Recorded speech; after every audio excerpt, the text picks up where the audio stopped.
Sungguhnya syaitan itu adalah musuh yang nyata.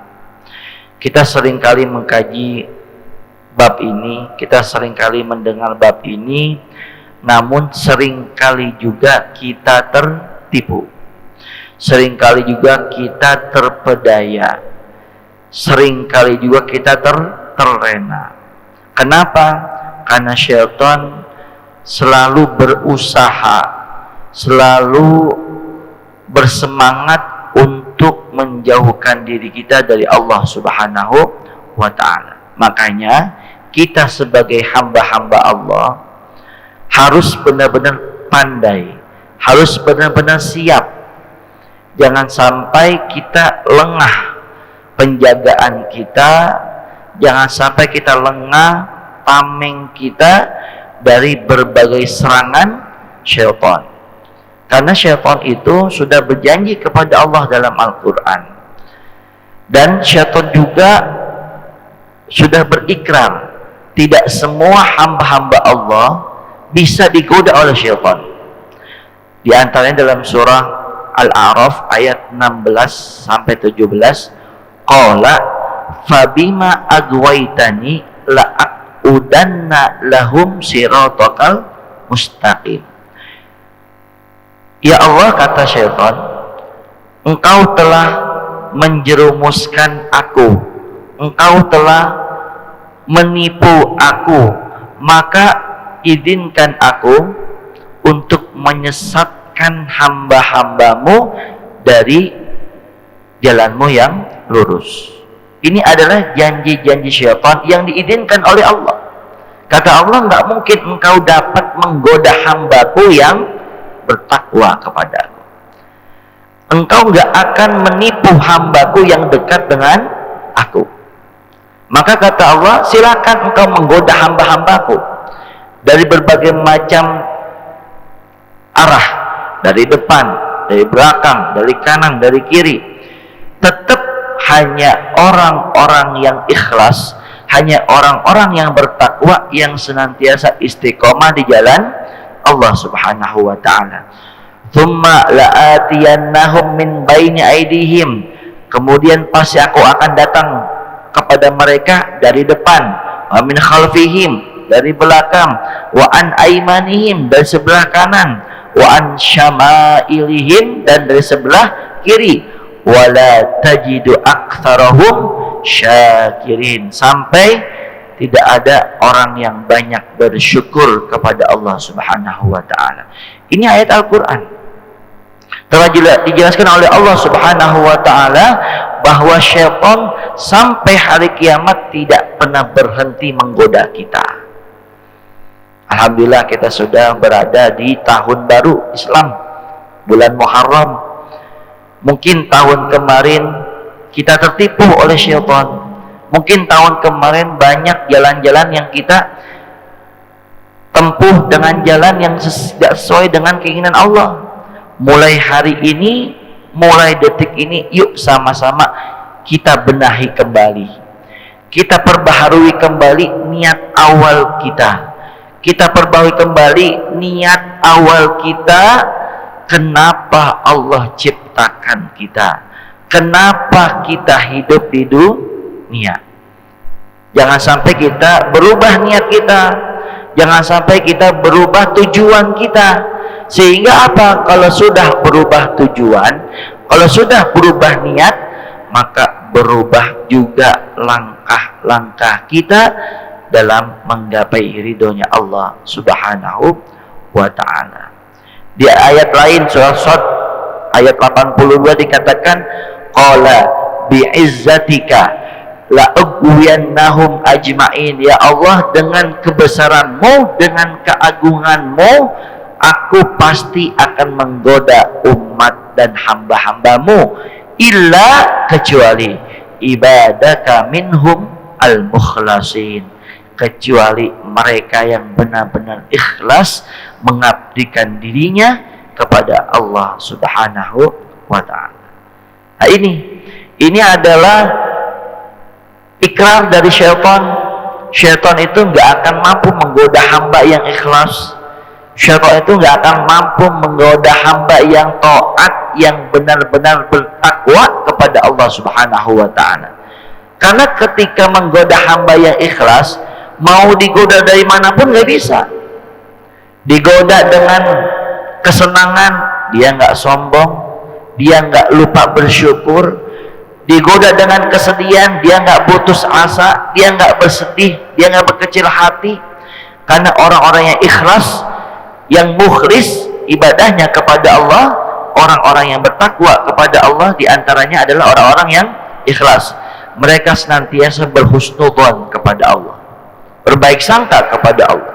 Apapun yang diterima, apapun yang dihadapi, tidak pernah terlintas sekecil apapun perasaan buruk terhadap Allah Subhanahu wa ta'ala. Lalu dari mana sih jalan syaitan? Banyak. Makanya ketika kita beribadah, ya, ketika kita beribadah lalu kita merasa aman-aman saja, maka saat itu juga kita harus berhati-hati. Karena ketika kita beribadah tanpa ada hambatan, justru syaitan masuk dari pintu yang tidak kita sangka-sangka. Syaitan masuk dari pintu yang kita tidak duga-duga. Karena kalau misalkan syaitan masuk, nanti beberapa pintu yang dimasuki oleh syaitan, kalau misalkan masuk kepada hal yang bisa kita rasakan, yang bisa kita lihat, ada yang lulus, ada yang nggak lulus, tapi banyak orang yang lulus. Kenapa? Karena kita merasakan syaitan itu masuk dalam diri kita. Karena kita sadar bahwa syaitan itu membujuk kita. Contoh, misalkan syaitan masuk dalam kebahagiaan kita. Maka saat kita bahagia lalu kita terlampau kebahagiaan kita sehingga kita lupa, kita sadar, ya Allah, jangan sampai aku lupa kepadamu. Karena kebahagiaan ini terjadi karena engkau memberikan kepadaku. Kemudahan ini aku dapatkan karena engkau memudahkan urusanku. Pada saat itu kita akan sadar, meskipun sebagian besar banyak juga yang tidak sadar, kufur atas nikmat Allah Subhanahu wa ta'ala. Namun kita masih bisa melihat saat kebahagiaan datang, pasti setan masuk untuk menggoda kita menjadi hamba yang kufur atas nikmat. Atau sebaliknya, saat ujian datang, kita pun bisa siap-siap. Ujian datang nih, syaitan pasti masuk nih, menggoda kita, membujuk kita untuk kita berputus asa. Maka sebagian kita akan bersiap-siap untuk menerima dengan ikhlas, la haula wala quwata. Namun ada syaitan masuk, tapi jalannya kita nggak sangka-sangka. Apa itu? Syaitan masuk dari lubuk hati kita dengan perasaan lebih daripada orang lain. Ini yang berhati-hati. Syaitan masuk kepada diri kita dengan perasaan lebih mulia daripada orang lain. Syaitan masuk di dalam diri kita dengan perasaan aku lebih daripada yang lain. Ini yang kita harus khawatirkan. Bahkan orang yang terlanjur tergoda oleh syaitan, terlanjur terlena oleh bujuk rayuan syaitan, sehingga ia melakukan hal buruk, itu masih ada kemungkinan untuk kembali kepada Allah.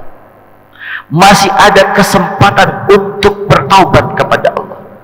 Masih ada persentasi di mana mereka akan ingat kepada Allah Subhanahu wa ta'ala. Contoh, seandainya ada seseorang dibujuk, dirayu, sehingga terlena melakukan kesalahan, melakukan hal yang dilarang oleh Allah, yakinlah orang tersebut ada sekecil iman, dia mengakui bahwa apa yang diucapkan, bahwa apa yang dilakukan, bahwa apa yang diperbuat, dia yakin bahwa itu dilarang oleh Allah Subhanahu wa ta'ala. Sehingga dengan sekecil iman itu, ada kemungkinan boleh jadi esok hari, boleh jadi minggu depan, boleh jadi minggu depan atau tahun depan dia akan sadar dan akan kembali kepada Allah Subhanahu wa taala. Namun jika penyakit ini syaitan masuk ke dalam kesombongan dalam diri kita, ini yang kita perlu hati-hati. Karena lebih banyak orang yang tidak sadar bahwa dirinya telah tergoda oleh terbujuk dengan rayuan syaitan, kesombongan yang ada dalam diri mereka. Nah, dan kesombongan ini itu adalah pertama kali yang dilakukan oleh penduduk langit. Siapa mereka? Iblis. Ya, ketika diperintahkan untuk bersujud kepada Nabi Adam, maka mereka mengatakan wa idza kunna lil malaika usjudu li adama fasajadu illa iblis. Mereka mengatakan apa? Ana khairum minhu. Saya lebih baik. Ya Allah, saya lebih utama. Saya lebih mulia ya Allah. Khalaqtani min narin wa khalaqtahu min tin. Ya, ini adalah perasaan yang mungkin saat itu iblis nggak sadar. Ya. Mungkin nggak sadar. Nah, ketika kita tidak menyadari kesombongan dalam diri kita, sampai kapanpun Allah tidak akan mengampunkan dosa kita. Naudzubillah. Karena kita nggak sadar. Bagaimana kita ingin bertobat kepada Allah dengan kesombongan kita, sedangkan kita pun tidak menyadari bahwa kita adalah berbuat sombong. Nah, oleh karena itu, yuk sama-sama kita cerdas, sama-sama kita harus sadar bahwa syaitan itu akan masuk di berbagai macam arah untuk menggagalkan niat-niat baik kita, untuk menjauhkan diri kita dari Allah Subhanahu wa ta'ala. Ini sangat dahsyat. Ini seringkali terjadi dalam kehidupan kita sehari-hari. Kita yang saat ini hadir di sini, saat ini kita kumpul di sini, apa yang akan terbesit di pikiran kita pada saat kita keluar dari masjid, kita melihat ada seorang yang baru bangun tidur mungkin?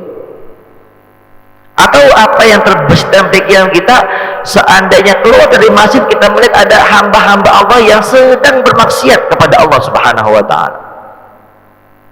Apa yang terbesit dalam diri kita dan pikiran kita? Tapi bukan berarti cuek. Jangan sampai kita malah cuek. Ustadz, saya mah yang penting saya aja, udah yang lain biarin aja, terserah mau gimana lagu-lagunya, kalau bahasa kita mah terserah mau apa yang ia lakukan, yang penting saya dan keluarga saya selamat dari api neraka, selesai. Tidak, tetap yang namanya khairun nas, kita termasuk adalah sebaik-baik manusia, sebaik-baik ummah, khairu ummatin, dimana kita itu ukhrijat linnas ta'muruna bil ma'ruf wa tanhauna 'anil munkar. Harus ada, nggak boleh cuek kita. Nggak perlu kita jadi salah satu punya jabatan tinggi, nggak punya jabatan pun kita wajib mengamalkan amar ma'ruf nahi mungkar. Wajib itu dengan sesuai dengan kemampuan kita, nggak boleh cuek. Kalau kita cuek, ada ayat lain yang mengancam bagi mereka yang cuek terhadap sesuatu yang ada di hadapannya. Ya, jamaah yang dirahmati Allah. Jadi selain kita menjaga diri kita pun tidak boleh juga untuk tidak peduli dengan sekeliling kita. Wattaqu fitnatal la tusibanna alladziina dzalamu minkum khassah. Takutlah engkau kepada adab yang Allah turunkan bukan karena orang itu bermaksiat saja, bukan karena orang itu durhaka kepada Allah. Adab turun di tengah-tengah kita, adab turun di rumah kita, adab turun di kampung kita, karena kampung itu sudah tidak peduli dengan kemaksiatan yang ada di sekelilingnya. Itu yang hati. A'udzubillahi min dzalik. Baik, ini yang pertama, jalan syaitan masuk dalam kesombongan yang ada dalam diri kita. Yuk sama-sama kita jaga. Nah, ini udah pernah, saya ingat banget, saya pernah menjelaskan ini. Salah satu pintu syaitan adalah kesombongan. Ada dua ciri kesombongan yang perlu kita hindari. Dua ini yang seringkali muncul. Apa itu? Pertama adalah menganggap diri kita lebih tinggi daripada orang lain, menganggap orang lain lebih rendah. Yang kedua, tidak menerima kebenaran dari orang lain. Kalau dua ini ada dalam diri kita, cepat-cepat kita beristighfar kepada Allah. Saat ada yang menasihati kita, saat ada yang mengingatkan kita, lalu kita nggak terima karena kita melihat orang yang memberikan nasihat kepada kita, orang yang mengingatkan kita juga tidak sebaik apa yang kita pikirkan, maka itu sudah terjadi kesombongan. Maka ada hal kecil yang kita anggap sombong, ternyata kita yang sombong. Contoh, misalkan kita berkumpul di suatu perkumpulan, di sana dibuka donasi untuk Palestina, donasi untuk fakir miskin, donasi untuk anak-anak yatim. Pada saat itu ada seseorang di antara kita yang menyumbangkan sebagian hartanya dengan jumlah yang besar, dengan lantang, "Pak DKM, saya dari keluarga A berniat untuk menginfakkan 1 juta." Contoh, di tengah-tengah orang banyak, dia dengan teriak mengucapkan itu. Lalu ada di antara kita yang mengatakan seperti ini, mentang-mentang banyak duit, sombong banget sampai disebutin angkanya. Perlu kita ketahui, yang sombong sesungguhnya itu bukan orang yang tadi. Orang yang menganggap orang lain sombong, maka dia sombong. Kenapa? Dia udah merendahkan. Dari mana kita tahu bahwa hatinya sombong? Dari mana kita tahu bahwa dirinya itu berniat bukan karena Allah? Dari mana kita tahu bahwa dirinya itu berniat untuk dipuji oleh hamba-hamba Allah? Kenapa kita langsung mengklaim? Kenapa kita langsung mengira bahwa dirinya telah sombong? Sesungguhnya kita yang menghina dirinya, kita yang mengecilkan dirinya dengan kesombongan, sesungguhnya kita benar-benar telah melakukan sombongan. Kita yang sombong, bukan dia. Nah, ini hati-hati. Kadang-kadang kita komentar itu apa?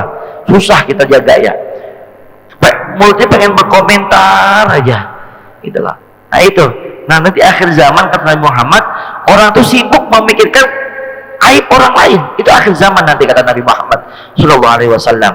Sehingga kita lupa untuk memperbaiki aib kita sendiri. Kita sibuk mengomentari aib-aib orang lain. Telah jelas banget aib kita, aib orang lain itu di hadapan kita. Karena ada peribahasa yang dikatakan semut di kejauhan itu terlihat, gajah di kelopak mata itu tidak terlihat.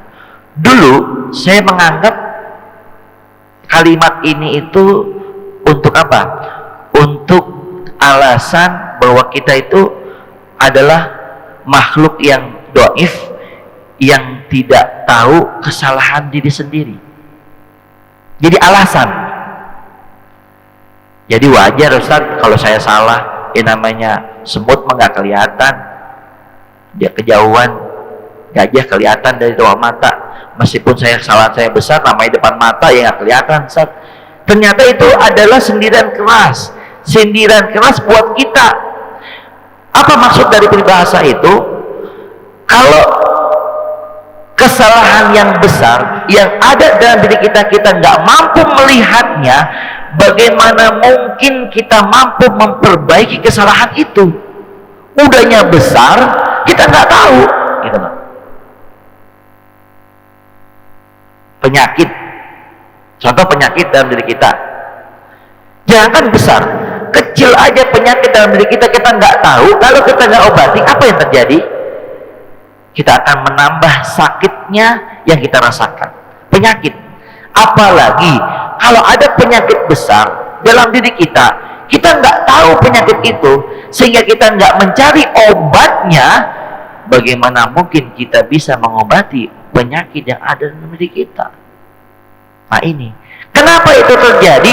Karena kesibukan kita mencari-cari dan mengomentari kesalahan orang lain. Itu kesalahan lain Pak Bu, jangankan besar, kecilnya aja itu kelihatan. Jangankan yang terbuka, yang tersembunyi. Ini rahasia ya, itu bukan rahasia lagi, semua orang tahu. Udah ditutup-tutupi tuh. Padahal udah dikatakan kita kalau jangankan yang apa? Yang belum terjadi, jangankan yang baru praduga, yang kita lihat langsung aja kita nggak boleh menyebarkan kepada hamba-hamba Allah yang lain. Karena Allah selalu menutupi aib kita, karena Allah selalu menjaga kita. Apalagi yang kita nggak tahu, yang masih prasangka, kok bisa kita menyebarkan sesuatu yang kita nggak yakin kejadiannya, padahal kita tahu kita akan diminta pertanggungjawaban di hadapan Allah Subhanahu wa Ta'ala. Nah ini ya, kembali bahwasanya terkadang manusia itu seperti itu. Nah, dia terlalu sibuk dengan apa? Dengan kesalahan orang lain, sehingga apa yang ada dalam dirinya itu dia lupa. Dia lupa, dia nggak sadar masih banyak kekurangan yang perlu kita perbaiki, masih banyak kesalahan yang perlu kita perbaiki. Oleh karena itu, dua ciri kesombongan ini yuk sama-sama kita hindari, kita persiapkan. Kalau seandainya muncul dalam diri kita, cepat-cepat kita beristighfar kepada Allah. Karena perasaan sadar untuk melakukan kesombongan itu jarang banget. Jarang orang yang sadar bahwa dia itu sombong. Siapa yang sadar? Orang lain.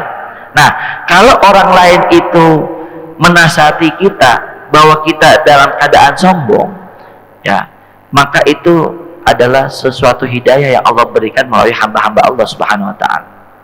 Ya, tapi dengan cara yang baik. Kadang-kadang kita punya niat baik, caranya enggak baik. Yang kedua, dari mana jalan syaitan itu datang dalam kehidupan kita? Dari rasa dengki, iri hati. Jamaah yang dirahmati Allah, kalau kita lihat di dunia ini, banyak hal-hal yang kita tidak bisa cerna dengan akal sehat kita.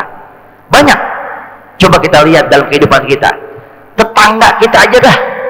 Kadang kita berpikir, ya Allah, kenapa sih saya yang engkau pilih untuk menerima ujian ini? Kenapa enggak tetangga saya aja? Padahal saya itu selalu mengikuti apa yang kau perintahkan. Engkau suruh sholat sampai saat ini, ya Allah, enggak pernah berhenti saya sholat. Engkau suruh saya ibadah sampai saat ini, aku tidak pernah bosan untuk ibadah. Tapi mengapa engkau memberikan aku ujian yang sangat besar ini? Sedangkan, nah, udah kalau ngomong sedangkan, membanding-bandingkan, nah ini adalah setan yang masuk ke dalam diri kita, masuk dalam pikiran kita, sehingga pikiran kita itu bercampur aduk, ini yang benar mana, janji Allah apa rayuan setan, gitu loh. Itu berantem pikiran kita. Kata Allah, tenang wahai hambaku, aku pasti memberikan janjiku yang manis itu. Tenang wahai hambaku, aku pasti akan menolongmu, kata Allah. Kata setan, enggak. Lihat itu buktinya, kata setan nih. Kita pikir langsung, buktinya, bukti yang mana? Tuh lihat tetangga kamu, semakin dia nggak sholat, semakin enak hidupnya. Itu lihat temanmu, semakin dia melanggar perintah Allah, semakin sukses kehidupannya. Itu lihat keluarga tetanggamu, semakin dibebaskan anaknya, semakin banyak kesuksesan yang diraih oleh anak-anaknya. Sedangkan anakmu pagi ngaji, siangnya pagi sekolah diniyah, siangnya ngaji, malamnya ngaji. Lihat kelakuan anakmu, mana prestasi yang didapatkan oleh anakmu. Nah ini setan. masuk setan. Dibanding-bandingkan. Maka hasad, iri, dengki itu adalah jalan setan untuk menjauhkan diri kita kepada Allah Subhanahu wa ta'ala. Iyyakum wal hasada, kata Nabi. Hati-hati. Ya na'udzubillah. Kalau udah hasad masuk dalam diri kita, fa innal hasada ya'kulul hasanat. Lihat dalam kalimatnya, ya'kulu, memakan, al hasanat jamak, kebaikan yang sangat banyak itu hancur. Kama ta'kulun narul hataba, kayak dimakan oleh api. Kita punya banyak pahala cuma karena iri, karena dengki dengan orang lain, maka Allah akan menghapus kebaikan-kebaikan kita. Na'udzubillah.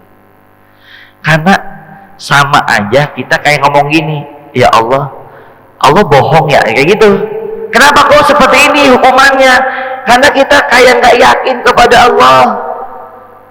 Kata Allah, kurang yakin apa engkau kepadaku, kurang besar apa aku, kurang mulianya apa aku, kata Allah, sehingga engkau mengatakan aku berbohong, sehingga engkau mengatakan aku lupa, sehingga engkau mengatakan aku ingkar janji.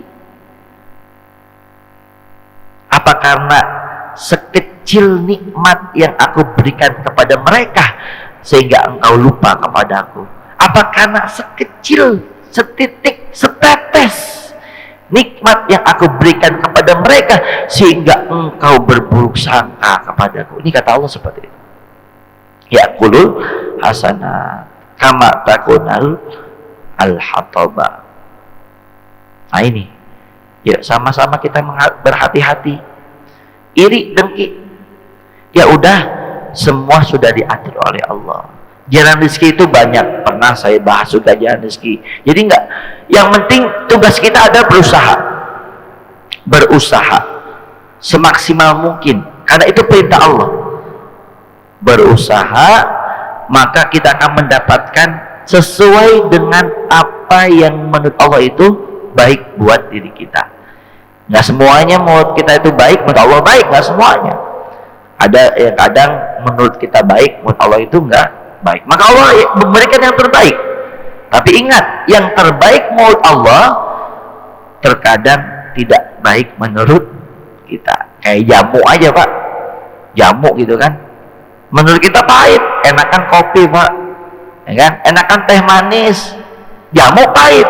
Tapi ternyata jamu menyehatkan badan kita. Tetapi kopi, teh pada saat kita lagi sakit atau gimana, itu dapat merusak diri kita. Kembali kepada jalan syaitan, dia masuk dari pintu rasa dengki, rasa iri. Tapi nggak semua iri itu dilarang. Ada iri yang diperbolehkan. Contoh, kita wajib iri dengan dua hal. Pertama, irilah engkau kepada orang kaya, orang yang punya duit tapi dermawan. Karena jarang, nggak semua. Ustadz, dia mah kaya, wajar sedekahnya banyak. Nggak semua. Karena kecintaan dunia itu nggak ngelihat angka. Bahkan orang yang disebut hubbud dunia bukan hanya orang kaya, orang miskin pun bisa dikatakan hubbud dunia ketika dia mengalahkan kecintaannya kepada akhirat. Ada orang miskin nih, nggak punya harta. Ada orang miskin, rumahnya sederhana, tapi dia nggak mau beribadah karena dia mikir dunianya, maka mereka termasuk hubbud dunia. Jadi bukan, Ustadz saya mah hubbud dunia, nggak mungkin saya mah. Kenapa? Rumah seadanya, utang banyak di mana-mana, duit nggak ada. Saya nggak mungkin termasuk orang yang cinta dunia. Pada saat kita nggak mau beribadah atau kita lupa akhirat karena dunia kita, maka itu termasuk adalah hubbud dunia. Nah, ya, dengki ya, jadi hati. Jadi itu yang pertama, kita boleh iri kalau ada orang dermawan.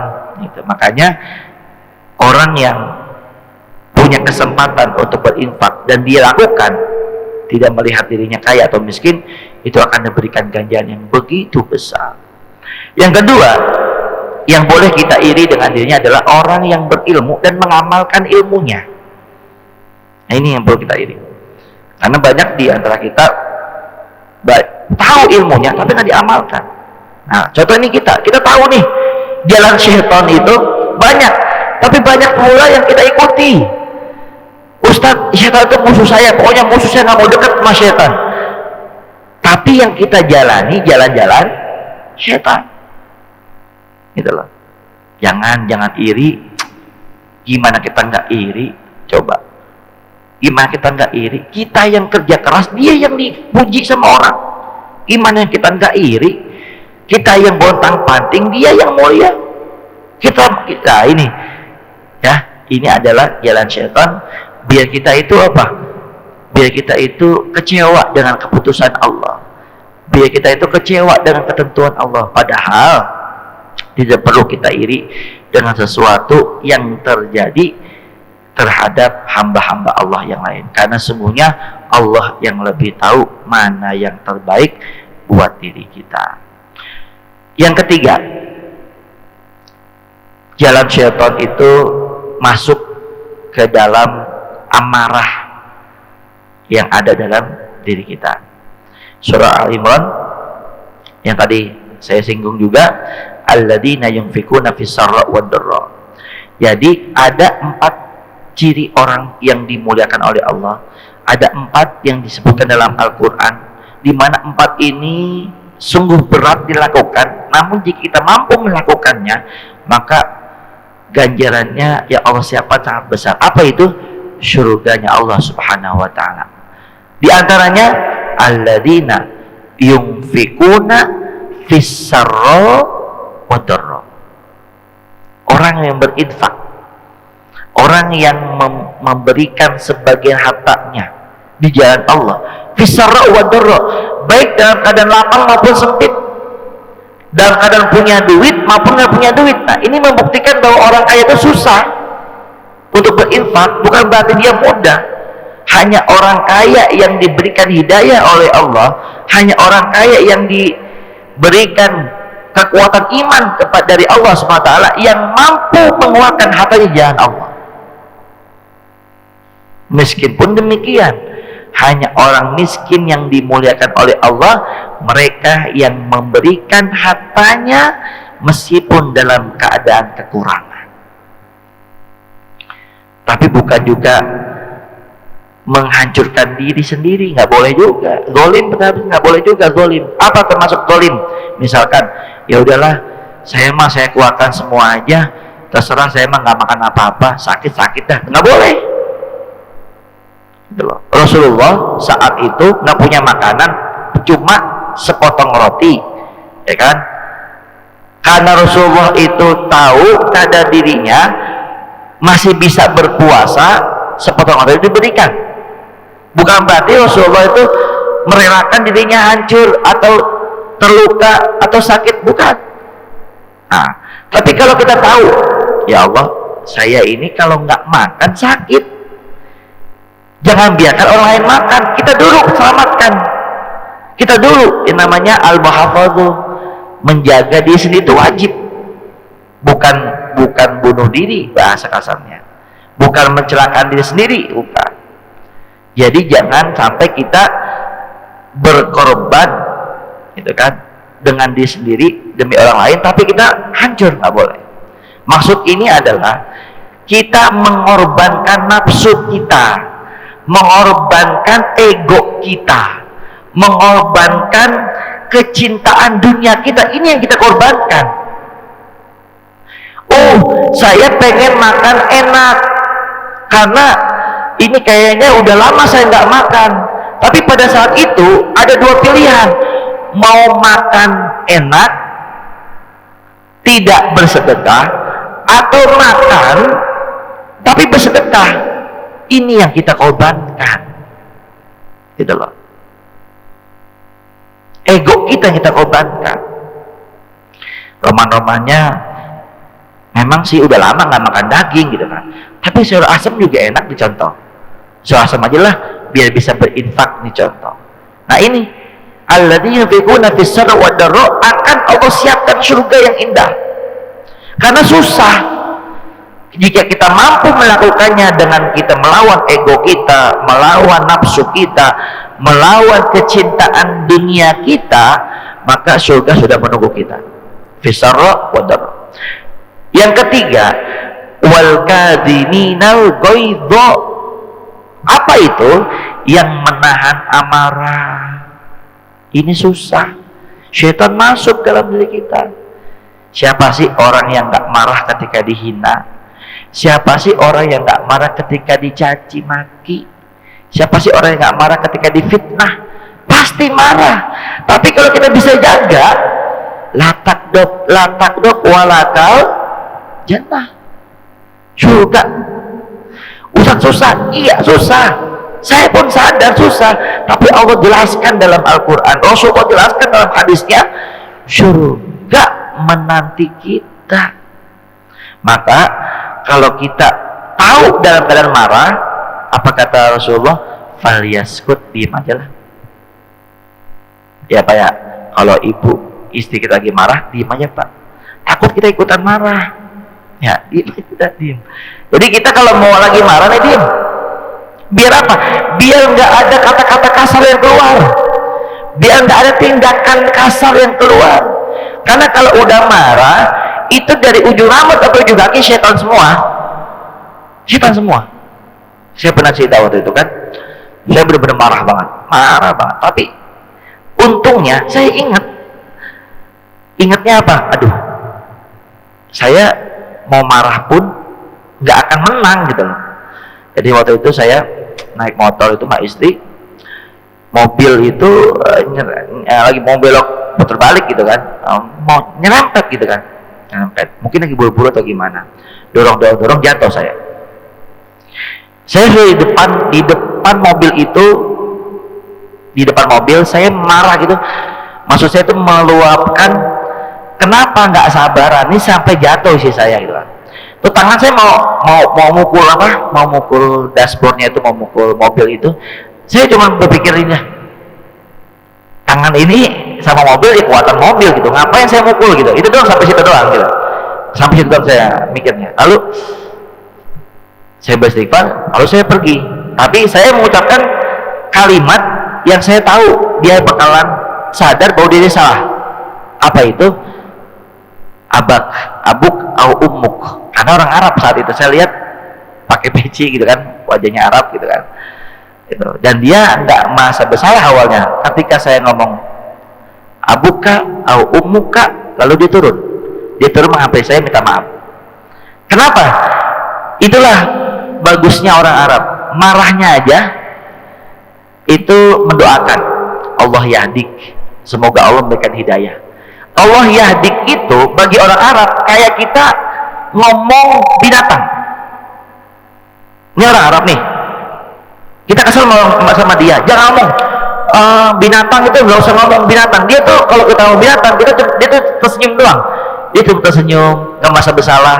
Tapi kalau kita bilang Allah yahdik atau ummak, abad, ummak, ibumu, ayahmu semoga dalam keadaan sehat, itu sindiran bahwasanya semoga ayah dan ibumu itu masih sehat untuk menasihati engkau gitu loh. Itu maknanya Allah yahdik, semoga Allah beri petunjuk sehingga engkau nggak melakukan seperti ini gitu loh. Jadi ternyata untuk melampiaskan amarah orang Arab pun dengan cara yang baik. Kalau kita kan kalau udah marah apa aja Pak ya, wah kalau belum binatang itu, kalau belum habis kita sebutin nggak habis kita ngomong. Nah itu makanya di dalam marah jangan sampai kita lampiaskan. Kalau udah kita lampiaskan pasti salah Pak. Mau dalam keadaan apapun, dalam keadaan baik salah, dalam keadaan salah apalagi. Kita udah bukan baik nih, kita baik diserempet, berarti kita baik kan? Kita orang yang benar, bukan orang yang didolimi, bukan orang yang dolim, tapi yang didolimi. Tapi kita marah tetap salah Pak. Kita dihina nih, kita didolimi dengan dihina oleh orang lain, kita balas dengan hinaan, salah kita. Jadi kalau kita sudah mengikuti marah kita, mengikuti rayuan syaitan kita, maka kita dalam keadaan salah. Makanya tidak ada ruginya untuk tidak marah. Tidak ada ruginya. Apakah boleh marah? Boleh. Rasulullah pernah marah. Ngapain marahnya? Diam. Kalau udah diam, langsung tuh sahabat bertanya, saya salah apa ya? Ya Allah, kemarin saya lupa. Saya salah apa ya? Rasulullah nggak perlu marah-marah. Diamnya Rasulullah itu sudah marah. Makanya, yuk sama-sama kita jangan sampai tergoda dengan syaitan yang masuk di dalam amarah yang ada dalam kita. Marah boleh, marah-marah yang nggak boleh. Marah-marah tuh gimana? Sehingga kita tuh kayaknya hidup itu gersang banget, gelisah banget, bawaannya marah terus. Padahal lebih banyak kebaikan yang Allah berikan daripada keburukan. Lebih banyak kemudahan yang Allah berikan daripada kesulitan. Tapi kita kenapa selalu menampakkan wajah yang musam, selalu menampakkan wajah yang kesel? Padahal Allah sudah baik sama kita. Padahal Allah itu sudah lebih banyak sehatnya yang Allah berikan daripada penyakit kita, lebih banyak kemudahan daripada kesulitan, dan lebih banyak kesuksesan daripada kegagalan yang Allah berikan. Tapi mengapa kita seakan-akan hidup ini penuh dengan rintangan, penuh dengan hambatan, penuh dengan ujian? Yuk, ini baru 3, masih ada 7 jalan syaitan. Dan yang perlu kita ketahui, di mana yang perlu kita garis bawahi, syaitan itu selalu mencari cara, selalu berusaha untuk menjauhkan diri kita dari Allah Subhanahu wa ta'ala. Mudah-mudahan meskipun baru 3, kita bisa mengamalkan dalam kehidupan sehari-hari untuk menjaga diri kita. Jangan sampai kita terbujuk, terrayu oleh bujuk rayuan syaitan sehingga kita jauh dari Allah Subhanahu wa ta'ala. Amin ya rabbal alamin. Mungkin kita tutup dengan doa ya, karena mohon izin saya habis ini masih ada keperluan, tidak bisa menemani jamaah di salapan pagi hari ini. Kita berdoa kepada Allah, mudah-mudahan di tahun baru Islam ini, di bulan Muharram ini, Allah senantiasa membimbing kita untuk istiqomah di jalan Allah Subhanahu wa ta'ala. Amin ya rabbal alamin. A'udzubillahi minasyaitonirrajim. Bismillahirrahmanirrahim. Wa'fu anna ya Allah, wa'fu anna ya Rahman, wa'fu anna ya Rahim. Allahumma shalli wa sallim ala sayyidina Muhammad wa ala ali sayyidina Muhammad. Allahumma anfa'na bima 'allamtana, 'allimna bima yanfa'una, warzuqna ilman tanfa'una. Allahumma aftah lana futuhal 'arifin, faqihna fid din, 'allimna ta'wil, wahdina wal muslimin jami'an ila sawa'is sabil. Allahumma anzilna munzalan mubarakah wa anta khairul munzilin ya muhawwilal ahwal, hawil ahwalana ila ahsanil ahwal ya muqallibal qulub, tsabbit qulubana ala dinik wa ta'atik. Rabbana atina fid dunya hasanah wa fil akhirati hasanah wa qina adzabannar. Wa sallallahu ala sayyidina Muhammadin wa ala alihi wa sahbihi wa sallam. Bi fadli subhana rabbika rabbil izzati amma yasifun wa salamun alal mursalin walhamdulillahi rabbil alamin.